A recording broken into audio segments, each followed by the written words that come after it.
बेटा भगवान करें तो जीते ना इलामा मर छोड़ा। जिसपे कुछ इस प्रकार से आकृति बनी है वो जनेऊधारी शिवलिंग हो गया। अभी मैं इस ब्रिज को क्रॉस कर रहा हूँ, नीले ड्राम वाले ब्रिज है। महाराज जी यहाँ पे पानी की सेवा, चाय की सेवा जो है परिक्रमावासी को कितने हैं टोटल? नर्मदे हर ये मार्ग में या नर्मदे हर साथियों, कैसे हो आप सभी लोग? आज ही हमारी यात्रा का 41वां दिन और इस वक्त मैं हूँ टोकसर गड़ा में, जो कि ओंकारेश्वर से 22 से 23 किलोमीटर की दूरी पे है। बाकी जिस स्थान पे रात को रुका था वो है गौमुख जो है धाम करके, महादेव जी का बहुत प्राचीन मंदिर है यहाँ पे। और गौमुख जो है ना, यहाँ पे गौमुख से मतलब बहुत प्राचीन काल से ही जो है जल अपने आप वहाँ निकल रहा है। बाकी ये कुछ इस प्रकार का मतलब ये जगह है, बहुत बड़ा था। बाकी रात्रि विश्राम हमने जो है इसी हॉल में किया था और अकेले ही था भाई, यहाँ पे कोई दूसरा परिक्रमावासी आया नहीं। इस रास्ते मैंने जैसे आपको बताया था कि मेरे सिवा अभी कोई नहीं है यहाँ पे। आई थिंक अभी सुबह के 7:30 बज रहे हैं और रात को यहाँ बारिश हुई थी, बारिश की वजह से पूरा गीला गीला हो रखा है। तो कोई परिक्रमावासी अगर आज मिल गए तो ठीक है, नहीं तो फिर से आज हमें अकेला ही चलना पड़ेगा। बाकी 2 बार बारिश आई है, एक तो रात को हुई थी और एक सुबह में बारिश हुई है। बाकी अभी पूजा अर्चना करने के बाद 7:30 बज गए, 7:17 हो रहा है। तो चलो अपनी जर्नी स्टार्ट करते हैं और आपको अपनी अकेले वाली जर्नी सुबह से शाम तक की दिखाते हैं। चलो नर्मदे हर। तो अभी सुबह जैसे ही निकले तो मैया ने यहाँ पे रोक लिया और उन्होंने बोला कि चाय पी के जाओ। तो सुबह सुबह का चाय मना नहीं करनी चाहिए, तो अभी थोड़ा सा चाय पी लेते हैं। अभी मतलब मंदिर प्रांगण में ही रुके हुए, ये कुछ इस प्रकार का है। बाकी यहाँ पे बहुत अभी भीड़ है क्योंकि अभी शादी समारोह चल रही है ना। उन्होंने ही बोला था सुबह में कि नाश्ता करके जाना, बट लेट हो जाएगा, इस वजह से मैं थोड़ा जल्दी निकलने की कोशिश कर रहा हूँ। 7:30 बज रहे हैं तो चलते हैं आगे अभी, क्योंकि बारिश हुई है और कोई है नहीं, जंगल वाले रास्ते इधर, तो थोड़ा सा दिक्कत होता है भाई। तो ये स्थान है श्री गौतमेश्वर महादेव मंदिर गौमुख धाम टोकसर, और यहीं पे आज रात्रि विश्राम किए थे। बाकी यहाँ से जो है रास्ते हमारा नीचे की तरफ चली जाती है। यहाँ से 30 किलोमीटर की दूरी पे जो है और एक 23 किलोमीटर की दूरी पे नर्मदा कुटी है 23 किलोमीटर पे, और जो भटियाम सियाराम बाबा का आश्रम है वो यहाँ से है 30 किलोमीटर पे। तो आज हम कोशिश कर रहे हैं कि 30 किलोमीटर चलने की कोशिश करेंगे, क्योंकि सुबह की थोड़ी सी 7:30 बज रहे हैं। बाकी देखते कितना चल पाते हैं। अरे भाई कीचड़ बहुत हो रखा है रास्ते पे, चलो चलते हैं। यहाँ पे 2 आश्रम है, एक तो सामने सदगुरु धाम आश्रम है और एक आश्रम ये वाली है। तो मैं इस पे रुका था और इसके जस्ट सामने ये वाली है। बाकी रास्ते देख रहे हो अब कुछ इस प्रकार से है, मतलब इधर विकास हुआ नहीं है। ये एरिया जो है ना विकासशील नहीं है, इस वजह से अभी इधर रास्ते वास्ते बने नहीं है। पर हाँ गांव तो अच्छा था। टोकसर जो गांव मैंने आपको कल दिखाया वो गांव बहुत वीआईपी था, पर रास्ते की इधर बहुत अभी कमी है।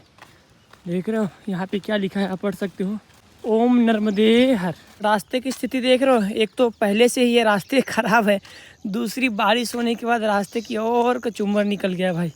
फिसलन बहुत ज़्यादा हो गया यहाँ, फिसलन। अरे भाई साहब देखो। तो मित्रों एक नए ग्राम में पहुँच चुके हैं, नर्मदे हर महाराज। महाराज ग्राम कौन सी है? पीतनगर है। पीतनगर है, ठीक है महाराज। नर्मदे हर। पीतनगर जैसे ही ग्राम में पहुँचे तो उन्होंने चाय के लिए ऑफ़र किया, तो उनके घर पे अभी चाय पिए है। बाकी सामने एक मंदिर बड़े ही प्यारे लग रहे। नर्मदे हर महाराज जी। मार्ग कौन सी प्रभु? नर्मदे हर। मार्ग कौन सी है? ये वाली? ठीक है प्रभु।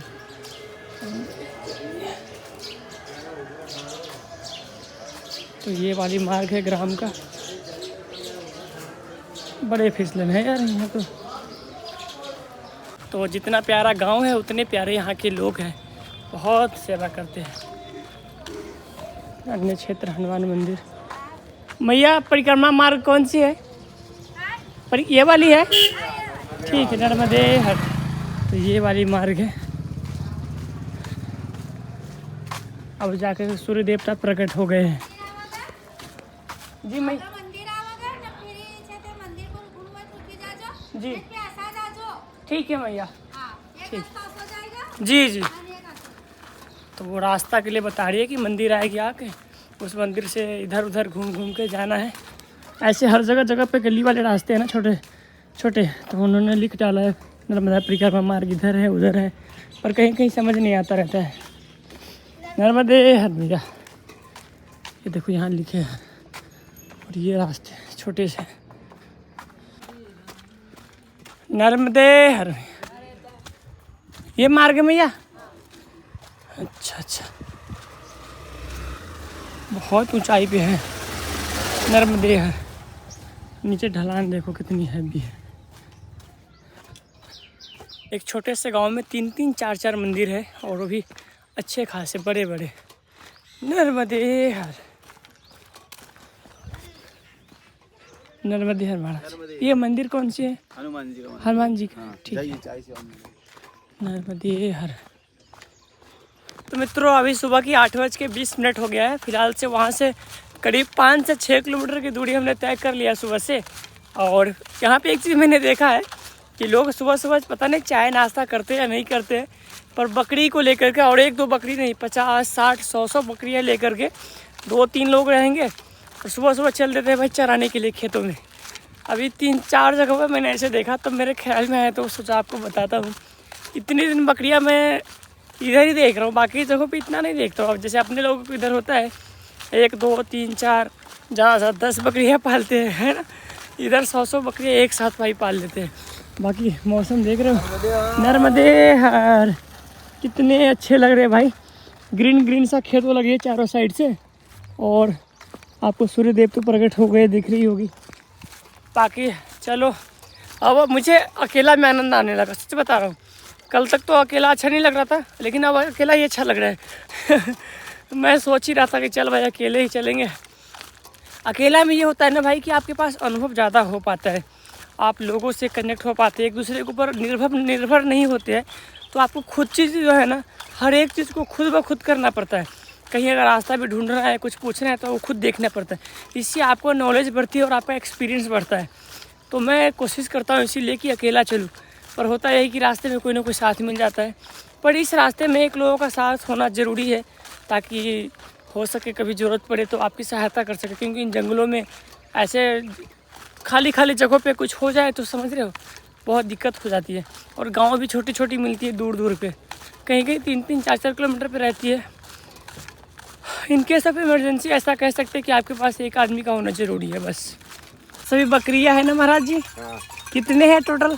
टोटल है 40 है। अच्छा, तो सुबह सुबह सबको चराने के लिए जा रहे हैं? हाँ। अभी कित शाम को आएंगे फिर एक बार? नहीं, 12-1 बजे आ जाएंगे। अच्छा, फिर 2-2:30 बजे फिर छोड़ेंगे। अच्छा 2 बार लेके आते जाते हैं? हाँ, 2 बार। अच्छा, तो 40 बकरियां हैं महाराज जी के पास, जो अभी सुबह सुबह चारा खाने के लिए जा रही है। झन झन झन झन कर रही है। इस यात्रा में पता है जितने लोगों ने बताया था, और जैसा कि हमने सोचा था कि अब हम लोग अकेला है, ज़्यादा लोग है नहीं, तो आश्रम पे व्यवस्था बढ़िया मिलेगी और खाली खाली मिलेगी। और भाई खाली तो मिल रही है, लेकिन व्यवस्था उतनी ज़्यादा मिल नहीं पा रही। दूसरी बात यह है कि आश्रम बहुत बंद हो गया है। बहुत सारे जो आश्रम में सोचते हैं कि अब तो सब यात्री बंद हो गए आना जाना, दिन भर में ऐसे फिर भी जो है 10-20 यात्री का दिन जाते आते हैं, ऐसे बता रहे थे यहाँ पर के लोग ऐसे। तो अब जो है बहुत सारे आश्रम बंद हो गए और बहुत सारे चालू है, तो वहीं पे व्यवस्था हो जाती है। तो इसका उल्टा सिर्फ हो रहा है। फिलहाल से अभी हम इस जगह पे पहुँचे हैं और मैया जो है यहाँ से जस्ट पास में है, आपको दिख रही होगी। तो मैया के भी दर्शन आपको करा दिए। बाकी यहाँ पे एक आश्रम है, तो अगर बाल भोग मिल जाए सुबह का तो मज़े ही मज़े है। मज़े नहीं भाई, आनंद ही आनंद है। तो देखते हैं, कुछ बाल भोग मिला तो ठीक है, लेकिन कोई है ही नहीं यहाँ पे, कुछ नहीं मिलेगा भाई। चलो सीधा ही चलते रहो। एक और नए गांव में एंटर कर चुके हैं, और इधर भाई बहुत रास्ते पे कीचड़ है सच में। ओ भाई साहब, नर्मदे हर। कौन सी गांव है? काकड़िया। काकड़िया गांव है ये वाली। बहुत कीचड़ है। आज मैं एक चीज़ बहुत ही अजीब देख रहा हूँ, अंडी का खेती कोई कर सकता है क्या भाई? इस एरिया में जो है अभी अंडी का खेती हो रखा है, और इसके ऊपर फड़ भी बहुत आ रखा है। जो अंडी नदी किनारे या तालाब किनारे या जंगलों झाड़ में ऐसे ही मिल जाते हैं फड़े हुए, यहाँ पे लोगों ने खेती करी है अंडी की। देखो कितनी बड़ी बड़ी खेतियाँ हैं, और अंडी लगी भी है पेड़ों के ऊपर, आपको दिख रही होगी क्लियर। ये देख रहे हो, प्रॉपर सिंचाई करी गई है और इसमें काम करी गई है। तो ये सीन है यहाँ का। बाकी अभी देखो कोई नहीं है भाई, कोई नहीं है, सुनसान जगह है, और मैं अकेला चल रहा हूँ यहाँ पे। दिन के 9:30 हो रहे हैं और अभी इस रास्ते से चल रहे थे, तो यहाँ पे अभी दिखा एक परिक्रमावासी, और यहाँ पे सेवा करते हुए परिक्रमावासी की एक महाराज जी है। नर्मदे हर महाराज जी। महाराज जी ये कौन सी गांव आ गए? रावेर आएगा बाबा। रावेर। आओ अच्छा अच्छा चाय ले लो। ठीक है महाराज जी, नर्मदे हर। तो अभी एक नए जिला में प्रवेश कर चुका है जिसका नाम खरगोन है महाराज जी। खरगोन जिला में, रात को हम खरगोन जिला में रुके थे और महाराज जी यहाँ पे पानी की सेवा, चाय की सेवा जो है परिक्रमावासी को देते हैं। अभी दिन में कितने निकल जाते हैं इस टाइम अभी महाराज? अभी तो बहुत कम निकलते हैं, 25 20-25 मतलब जाते हैं। 25-40 निकल जाते हैं। कल कितने गए होंगे? तो ये कोई नक्की नहीं, कोई अंदाज 10-20 गए होंगे। मुझे लग रहा था कि मैं अकेले चल रहा हूँ ना। चल रहे हैं ऐसे तो, चल रहे हैं ना। हाँ। आज दिन के 2 ही हम लोग अभी गए। हाँ अभी तुम 2 ही गए। अच्छा पहले कभी निकल गए हो तो क्या पता। अच्छा आपने देखा नहीं? देखा नहीं। ठीक है महाराज, नर्मदे हर। नर्मदे हर। तो चलते हैं साथियों यहाँ से आगे। बाकी सामने आपको एक महाराज जी दिख रहे हैं, बहुत बुजुर्ग है। अभी ये भी परिक्रमा कर रहे हैं पर धीरे धीरे चल रहे, बहुत महाराष्ट्र से है। फिर महाराज जी जी क्या कह रहे थे? बोले हमारे। अच्छा आप यही चाल है। आपकी उम्र कितनी है? हमारा 70 साल। 70 साल आपकी उम्र है? हाँ। ओहो, मतलब दिन के आप 10 किलोमीटर चल लेंगे? कोई नहीं, आप आराम आराम से चलो, जितना चल पाए है ना। मैया धीरे धीरे पार लगा ही देंगी। तो अभी ये महाराज जी है जो महाराष्ट्र से है, इन्होंने अभी जस्ट परिक्रमा उठाई है। ओंकारेश्वर से ना महाराज? हाँ ओंकारेश्वर से उठाई है। तो चलते धीरे धीरे। तो अभी 10:30 बजे इस आश्रम पे आए थे। बाकी दिन के अभी जो है 11:30 प्लस मतलब 12 बजने वाले हैं। उन्होंने बोला कि 1 घंटे में खाने पीने का व्यवस्था हो जाएगी, लेकिन आप कह रहे हैं कि 1 बज जाएगा। तो अब यहाँ से निकलते हैं। मैंने सोचा था कि जल्दी हो जाएगा, इसलिए मैं यहाँ पे आके रुक गया और अपना वीडियो एडिट करने लगा। बट अब कह रहे लेट लगेगा, तो अब यहाँ से निकलते हैं। आगे 6 किलोमीटर एक और आश्रम है, वहाँ पे रुक करके फिर वहाँ भोजन प्रसाद करेंगे। पहले पता होता कि लेट लगने वाला, इन्होंने बोला 1 बजे के बाद मिलेगा, लेकिन एक ने बताया कि अभी मिल जाएगा 1 घंटे में, इसलिए मैं रुक गया यहाँ पे। पर कोई नहीं, चलते यहाँ से 1 घंटे और चलते हैं 6 किलोमीटर आश्रम में, वहाँ पे भोजन प्रसाद को देखेंगे। तो भाई अभी दिन के 12:30 बज गए और फिलहाल जिस आश्रम पे मैंने आपको बताया कि उन्होंने बताया 1 बजे खाना खिलाएंगे, वो फिर कह रहे हैं कि रुक जाओ, थोड़ी देर में खिला देते हैं। जब मैं निकला वहाँ से जाने के लिए तब वो उन्होंने रोक लिया और फिर से वो भोजन प्रसाद, हम 6 लोग वहाँ पे पहुँच गए। एक साइकिल वाला था, 2 साइकिल वाले थे और 2 बाइक वाले थे और 2 पैदल, जिसमें एक हम थे और एक बुजुर्ग आपको जो अंकल दिख रहे थे, उनका एज 72 साल है। उनका एक हाथ पैरालिसिस मारा हुआ है, एक हाथ में भाई साहब, और एक पैर में भी, और मतलब ऐसे करके चलते हाथ को। फिर भी वही एज में उनके बेटे ने अलाउ कर दिया। पहले स्टार्टिंग में ये बता रहे कि उन्होंने मना किया कि मत जाओ, लेकिन इन्होंने बोला कि घर पे रह के क्या करेंगे, जाते हैं, जो होगा देखा जाएगा। और फिर इन्होंने ओंकारेश्वर से जो है अपनी यात्रा प्रारंभ कर दी है। इनके 16 तारीख को निकला हुआ था, 16, 17, 18, 19, आज 19 हो गया। तो 3-4 दिन हो गए यहाँ तक आते आते उनको। बहुत बड़ी बात है, पर यही है, मैया सब बेड़ा पार लगा देंगे। बाकी इस गांव का नाम रावेर है और इस गांव में भी 2-3 आश्रम है, आपको अन्य क्षेत्र है, रहने की व्यवस्था है, वो सब चीज़ें हैं। एंड सामने मैया नर्मदा जो है बह रही है, मतलब माई के किनारे पे ये सब बसा हुआ शहर है। नर्मदे हर रास्ता कौन सी है ये? हाँ नर्मदे हर, नर्मदे हर। मार्ग का तो पता ही नहीं चल रहा है कि जाना किधर है भाई। यहाँ तो ना कोई निशान लगा है, ना कहीं पेड़ पे जो है कपड़े उपड़े बंधे हैं, बस ऐसे पगडंडी जैसे गाड़ी वाड़ी गए है, इसी अंदाज पे जो है इधर की तरफ बढ़ते बढ़ते जा रहे हैं। बाकी बहुत बड़े बड़े चट्टान है भाई साहब इधर, और इस स्थान पे शिवलिंग बहुत ज़्यादा बनाया जाता है। नर्मदेश्वर महादेव के नाम से यहाँ ज़्यादातर लोग बोलते हैं शिवलिंग को। बाकी ले जाने के बाद जो है सब अपने अपने हिसाब से उसको नाम देते हैं, जैसे जहाँ स्थापित करना हो उस हिसाब से और उस गांव के हिसाब से। देख रहे हो चढ़ाई कितनी तगड़ी है यहाँ पे भाई। अगर इस जंगल में इस तरह से पैरों के ऊपर ना या ऐसे जो है कपड़े नहीं लटकाए होते ना, तो पता ही नहीं चलता आखिर जाना किधर है, और रास्ते में ही भटक जाते परिक्रमावासी। क्योंकि देख रहे हो चारों साइड से ऐसे रास्ते गए हैं, कन्फ्यूज़ हो जाता है कि जाना किधर है, और लोगों ने ऐसे बांध बांध के जो है परिक्रमावासी की सहायता कर दी है। तो रास्ता तो ये है, लेकिन हमें समझ नहीं आ रहा है इस बीच का इतना दूर का माटी क्या हो गया भाई, कहाँ चला गया। उधर आपको दिख रही नर्मदा मैया है, और ये आई थिंक नर्मदा मैया का तो नहीं, पर इधर का वाटर है, बीच वाला नदी टाइप या पोखर टाइप। बाकी दूर दूर तक आपको दिख रही है ये खाली है माटी की, इधर का पता नहीं नर्मदा माई में बह के चली गई या कहाँ चली गई, पर ऐसा लग रहा है कि यहाँ पे माटी की माइनिंग ज़रूर करी गई है। और जो शूरपाणेश्वर महादेव या नर्मदाश्वर महादेव, जो भी बड़े बड़े पत्थर है तराशने के लिए, शिवलिंग बनाने के लिए खोद खोद करके जो है यहाँ से पत्थरों को निकाला गया है। देख सकते हो दूर दूर तक आपको दिख रही होगी, देख रहे हो। बाकी चलते हैं इधर की तरफ, शूलपानी के जंगल में हम चल रहे हैं, ऐसा प्रतीत हो रहा है अभी। यहाँ पे एक नदी आया है जिस नदी को हमें क्रॉस करना है। पता है इस नदी को क्रॉस करने के लिए यहाँ जो है भक्तों ने कितनी अच्छी व्यवस्था लगा रखी है। ये जो नीले ड्राम है ना, इस ड्राम की ब्रिज बना दी है भाई, देखो। और इस ब्रिज को पार करके हमें उस तरफ जानी है।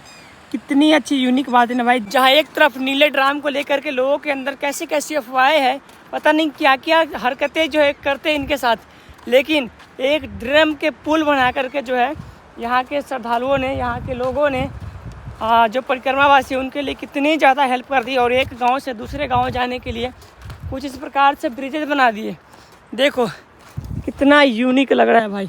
भाई अभी इस ब्रिज पे जो है जा रहे हैं चढ़ने के लिए, कुछ इस प्रकार से जो है ब्रिज बनाया गया है, बड़े यूनिक है भाई। अभी मैं इस ब्रिज को क्रॉस कर रहा हूँ, नीले ड्राम वाली ब्रिज है ये, कुछ इस प्रकार से बना है, पानी का फ्लो भी अच्छा खासा है। और इस नीले ड्राम वाली ब्रिज पे चलने का अलग ही आनंद। पुराने टाइम का जो है ना, मामा गांव जाते थे तो उस टाइम की यादें जो है ताज़ा हो रही है। बस क्रॉस होने वाली है, हो गए भाई, ब्रिज को क्रॉस कर दिए हमने। ये रहा ब्रिज कुछ इस प्रकार का। भाई अभी मैं उस गांव में पहुंचा हूँ, मुझे लगता है यहाँ पे भारत का सबसे ज़्यादा जो है ना शिवलिंग इसी स्थान पे बनाया जाता है, यानी कि नर्मदेश्वर महादेव। तो अभी यहाँ पे मैं हर तरफ देख रहा हूँ कि शिवलिंग ही शिवलिंग की दुकान है, इधर से लेकर के इधर तक। तो एक दुकान में चलते हैं और थोड़ा सा देखते हैं। नर्मदे हर महाराज जी, ये सभी शिवलिंग नर्मदेश्वर महादेव ही है क्या? अच्छा, बहुत सारे शिवलिंग हैं यहाँ पे, देखो। इनके बारे में कुछ बता सकते हो महाराज, क्या है, कौन कौन सी आती है, कैसे सब? जनेऊधारी मिलते हैं। जनेऊधारी, जनेऊधारी कौन सी है? थोड़ा ओम माला मिलता है। हाँ, हर प्रकार। अच्छा, उस पर आकार रहता है यहाँ पे? आकार रहता है। अच्छा अच्छा, तो ये है शिवलिंग का मतलब तल से निकाल के हाँ हाँ, उसको आकार देना पड़ता है। अच्छा, उसमें आकृति निकलती है। हाँ हाँ, ऐसा। अच्छा, नर्मदा जी से पत्थर को लाते हैं, हाँ, फिर यहाँ तराशते हैं। तराशते हैं। अच्छा, तब जाके मतलब आकार निकलती है उसमें से। हाँ, तो ये मतलब प्राइस कैसे डिसाइड करते हैं यहाँ पे? वो आकृति के ऊपर रहता है। अच्छा, जैसी आकृति वैसे प्राइस रहता है। वैसा प्राइस। अगर इस साइज में लेना हो, अगर इस साइज में, तो कितना पड़ेगा? 20 से 25 हज़ार। हाँ, अच्छा, आकृति के ऊपर। आकृति के ऊपर, तो इसके साथ में ये सब भी आता होगा? हाँ, ये सब आता है। अच्छा अच्छा, तो भाई देख सकते हो यहाँ पे शिवलिंग की बहुत प्रकार के जो है ना, यहाँ पे ऐसे आकार के ऊपर, और कौन सी शिवलिंग आप ले रहे हो उसके हिसाब से यहाँ पे प्राइस डिसाइड किया जाता है। ग्राम कौन सी है? बकावा, बकावा, ग्राम बकावा, ग्राम बकावा, जिला खरगोन। ये कौन सी शिवलिंग है? ये ओम माला है। ओम कैसे पता चलेगी? ये अच्छा, ये ऐसे ऐसे हो गया तो ये ओम का आकार बन गया, ओम का आकार बन गया। तो ये ओम शिवलिंग हो गया। हाँ, और मित्रों आपको दिखा दूँ, ये जो है ना, ये जनेऊधारी शिवलिंग हो गया, और ये भी जनेऊधारी शिवलिंग हो गया, जिसपे कुछ इस प्रकार से आकृति बनी है, वो जनेऊधारी शिवलिंग हो गया। तो यहाँ अनेकों प्रकार के शिवलिंग। अच्छा, ये कौन से शिवलिंग कहेगी महाराज? ये वाले, इसमें कोई आकृति नहीं है। ये जो गोल वाली है, कोई आकृति नहीं है, हाँ, वो नॉर्मल है। और सामने ये जो देख रहे हो, ये तिलकधारी शिवलिंग है, जिसकी प्राइस ज़्यादा होगी। कितनी होगी अनुमान भैया इनकी? 30 तक जाएगी क्या? हाँ, 30 तक जाएगी शिवलिंग की रेट। इसमें काम फिनिशिंग है कि कुछ और करना बाकी है? इसमें वर्क पूरा फिनिशिंग है। हाँ, इसको फिनिशिंग करना पड़ता है, टिक्कर मारना पड़ता है, ये सब काली। अच्छा, तब वो ऐसा हो जाता है। बाकी भैया का दुकान का ये कार्ड है, आदि योगी नर्मदेश्वर शिवलिंग। तो आप लोग कभी इधर आना तो कांटेक्ट कर सकते हो इनसे, ये इनका दुकान है।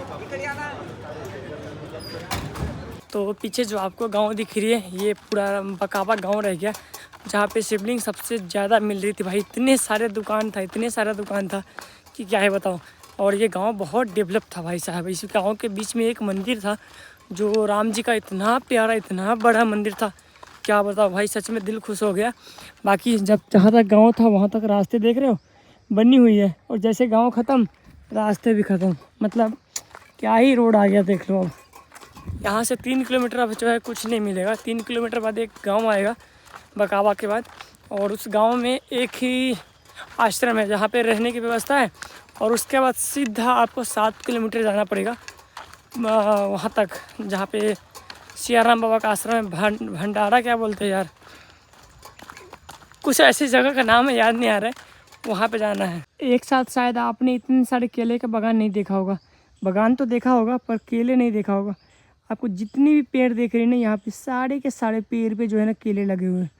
देखो कितने सारे घौर लगे पड़े हैं, हर केले के ऊपर जो है ना हर पेड़ पे केले लगे हैं। बाकी रास्ते तो अब ऐसे मिल रहे हैं भाई। बदे हर मैया, मैया ये गांव कौन सी है? अच्छा, मैया के पास आए पानी लेने के लिए क्योंकि जंगलों के बीच में पानी ख़त्म हो गया है। जी जी मैया, बिहार से आए हैं। हाँ बहुत दूर है मैया, बहुत दूर है।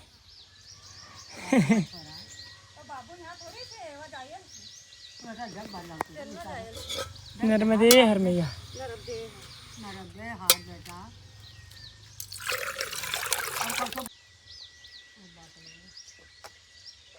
बहुत अच्छा पानी है, नर्मदा माई के पानी है। अच्छा हाँ, इसीलिए बहुत अच्छा पानी है, ठंडा भी है। जी मैं, हाँ मैया, नर्मदा जी। हाँ परकम्बा, हाँ हाँ, साथ में कोई नहीं लगता। कोई नहीं, अकेले है। हे माँ, आपका आशीर्वाद है मैया, आशीर्वाद दे दो। हमार बेटा भगवान करें तो जीती ना जमा मर छोड़ा आओ। नर्मदे हर मैया। नरब हार बेटा हाँ माता जी, हो जाएगा, नहीं लग हो जाएगा, इतना काफ़ी है। अब आगे गाँव आएगा ना? आओ ठीक। न गाँव हाँ ठीक है मैया, नर्मदे हर, नरब हार नर्मदे हर मैया। तो भाई गांव में जब छोटे झोपड़ी में जाते हैं तो इतना प्रेम मिलता है ना कि आपका मन भावुक हो जाता है। पानी मेरा ख़त्म हो गया था इन जंगलों के बीच में, तो अभी जा कर के एक मैया से मांगे तो उन्होंने पानी दिया और कहा बेटा तू इतना दूर से आया, अकेले आया, मतलब बहुत ब्लेसिंग देने लगे हमें।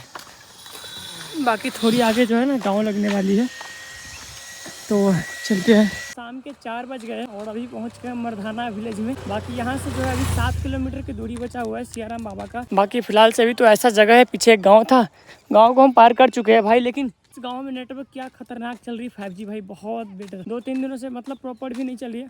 ओंकारेश्वर में भी नेटवर्क नहीं चल रही थी जियो की, पता नहीं क्यों, बट यहाँ एकदम खतरनाक लेवल की चल रही थी। तो अभी जिस एरिया में चल रहा हूँ इधर टोटली लोग जो है ना खेत चेंजिंग करके खेती करते हैं। जो आपने पीछे देखा होगा आज से 10 दिन पहले तक उधर धान की, गेहूं की खेती बहुत ज़्यादा चल रही थी, पर इधर मैं एक चीज़ नोटिस कर रहा हूँ, एक तो यहाँ पपीते की खेती बहुत ज़्यादा है और दूसरी सबसे ज़्यादा जो है वो है खेती यहाँ पे केले की, और तीसरे नंबर में गेहूँ होगी, और चौथे नंबर में जो छोटे छोटे होते हैं ना खाने वाले जो ज़मीन के अंदर उगते हैं, और हम लोग इधर कंता करके बोलते हैं उसका नाम, और दूसरा उसका अरबी बहुत ज़्यादा इधर यूज हो रहा है। जैसे सामने देखो ये पूरा पपीता का पेड़ है, इधर देख रहे हो बहुत दूर में ये खेती करी गई है पपीता की। और ये जो आपको दिख रही है ये केले की नीचे भी और ऊपर भी, ये तो नीचे वाला केला है, प्लस बीच में जो है ना कोई दालहन करी गई है।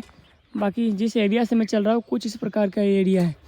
बाकी यहाँ से सियाराम बाबा का जो दूरी है 4 किलोमीटर और बच गया है। हाजीपुर का केला फेमस, वैसे ही भाई इस जगह का बकावा का जो है इधर का केला बहुत फेमस लग रहा है, क्योंकि इतनी ज़्यादा है। देख रहे हो आपको हर पेड़ पे नज़र आएगी, हर पेड़ पे आपको नज़र आएगी केला, देखो कितनी ज़्यादा है, देख रहे हो। और दूर दूर तक लोगों ने बहुत बड़े बड़े पैमाने पे खेती कर रखी है इधर। तो अभी भाई 4:30 बज गया है दिन के। बाकी संत सियाराम बाबा का जो आश्रम है अब यहाँ से 3.5 किलोमीटर की दूरी और रह गई है। पीछे छोटे छोटे जो है ना मंदिर मिल रहा है, और एक आश्रम भी था छोटा सा, तो वहाँ पे एक महाराज जी जो है चाय वाय पिलाए हैं। बाकी वहाँ से अभी निकल पड़ा हूँ।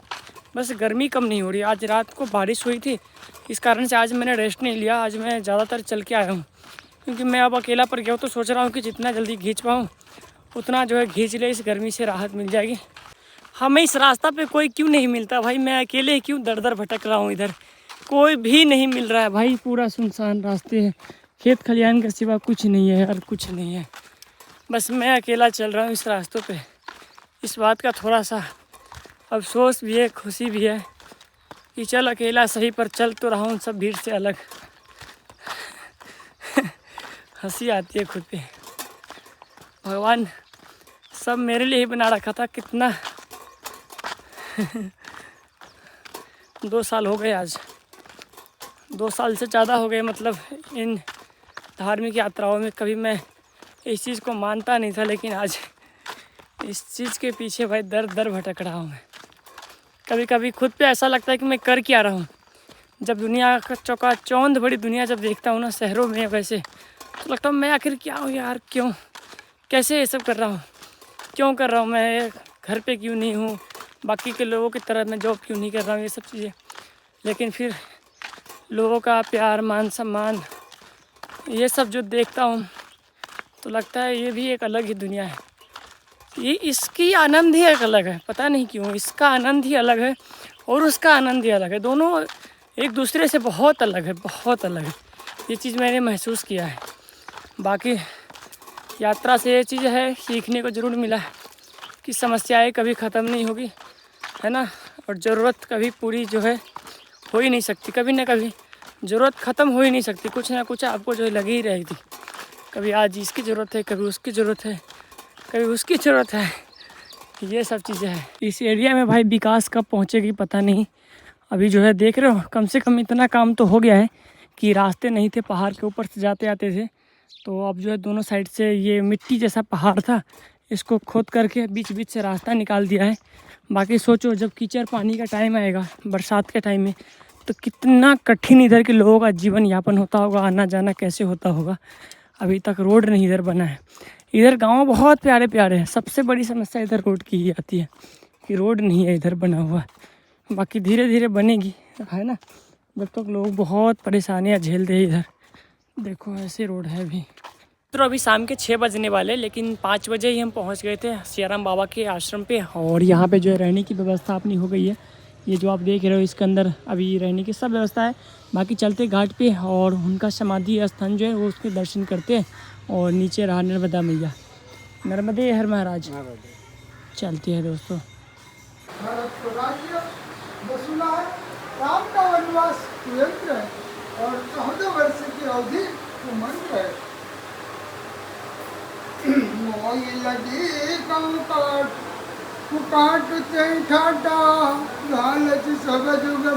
अभी मैं आ गया हूँ संत सियाराम बाबा का दर्शन करने के लिए। और ये जस्ट अंदर में जो है ना इनका प्रतिमा है। और यहाँ का कुछ इस प्रकार का जो है, यहाँ पे मेला उला भी लगता है, देख सकते हो। यहाँ पे दुकानें उकानें बहुत सारी है यहाँ पे। बाकी नीचे नर्मदा मैया और ये पीपल का वृक्ष। तो मित्रों अभी मैं संत सियाराम बाबा के आश्रम के नीचे हूँ और आपको दिख रहा है ऊपर में ये वाले वृक्ष है और इसके जस्ट ऊपर में जो है ना उनका आश्रम है, जहाँ पे वो 17 घंटे तक जो है रामायण की पाठ किया करते थे। बाकी यहाँ पे जस्ट नीचे नर्मदा मैया है और इसके नीचे इतनी सारी मछलियाँ है भाई, इतनी सारी मछलियाँ है कि देखो आपको दिख रही होगी, थी बहुत मछलियाँ है भाई यहाँ पे। बाकी सूर्यदेव जो है अभी अस्त होने पे है और श्रद्धालुओं के भीड़ कुछ इस प्रकार से। बाकी आपको संत सियाराम बाबा के बारे में बताऊं तो ये एक ऐसे संत थे जो कहा जाता है कि आप दान में इनको करोड़ों रुपया चाहे क्यों न दे दो या लाख रुपया ही दे दो, लेकिन ये सिर्फ दान में 10 रुपया ही लेते थे, ऐसा हमें जो पता है। बाकी ये भी कहा जाता है कि 17 घंटे तक जो है संत सियाराम बाबा जो है यहाँ पे जो रामायण थी वो पाठ किया करते थे। इतने बड़े संत थे। मैंने तो इनका एक वीडियो देखा था, वो सच था या क्या था। एक ऐसे संत है ये जिनको माचिस के तीली की जरूरत नहीं पड़ते थे कभी कभी दीप को जलाने के लिए। वो अपने तप और साधना के बल पे जो है ना उस दीप को प्रज्वलित कर देते थे, इतने तपस्वी थे। 2024 के एकादशी में लास्ट आई थिंक दिसंबर में जो है इन्होंने अपना शरीर त्याग दिया, ये कह सकते हैं। इन्होंने शरीर त्याग दिया, अपना शरीर रूप से जो है भगवान में विलीन हो गए।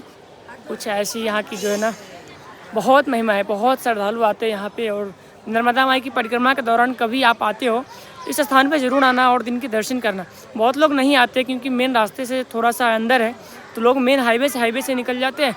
जो यहाँ पे आते हैं उनको संत सियाराम बाबा के इतने प्राचीन जो है ना आश्रम के दर्शन होते हैं। उनका जो ये स्थान था, सबसे बड़ी बात है हम यहाँ पे पहुँच गए, इन स्थान के दर्शन कर लिए, बहुत बड़ी बात है। क्योंकि सोच के देखो इतने बड़े तपस्वी संत जो इस स्थान पर रहे हैं और तप किए हैं, उन स्थान पे हमें आने का मौका मिला, कितनी बड़ी बात है। बाकी लोकल लोगों को इसकी बहुत फ़र्क नहीं पड़ता क्योंकि उनको तो नॉर्मल लगता है, वो आते जाते रहते हैं। लेकिन हम लोगों के लिए बहुत बड़ी बात है ना। अब चलते आश्रम पर, देखते हैं कब रात में भोजन की व्यवस्था होती है। आज मैंने 30 किलोमीटर का जो टारगेट था वो पूरा कंप्लीट कर लिया और जिस वहाँ पे गौमुख करके धाम था, जहाँ से आज स्टार्टिंग किए तो यहाँ पे पहुँच गए। बाकी यहाँ बोट वोट भी चलती है भाई साहब, देख सकते हो। आपने संत सियाराम बाबा का एक क्लिप देखा होगा जिसमें वो जो है इस स्थान पे खड़े होकर के दीप को प्रज्वलित कर रहे होते हैं, यही वो स्थान है। तो आज मैंने दर्शन किए, आप लोग भी कर लो। इतने खुश नसीब है कि बाबा इस स्थान पे जो है ना, जो रहा करते थे, आज हम उस स्थान पे पहुँचे हैं। तो मित्रों, आज के इस ब्लॉग को यही पेंट करते हैं। आई होप कि आपको सारा दिन का ब्लॉग हमारा पसंद आया होगा। बहुत कुछ इस ब्लॉग में मैंने आपको दिखाया, बहुत अच्छी अच्छी चीज़ें बताया है। तो प्लीज़ हमारे इस मेहनत के लिए इस वीडियोज़ को जरूर शेयर करना और सब्सक्राइब जरूर करके देना भाई, है ना। सब्सक्राइब करके लाइक कर देना, कमेंट कर देना एक प्यारा सा। बाकी मिलते हैं कल एक और नई वीडियो के साथ। तब तक के लिए जय हिंद, जय भारत, हर हर महादेव, नर्मदे हर।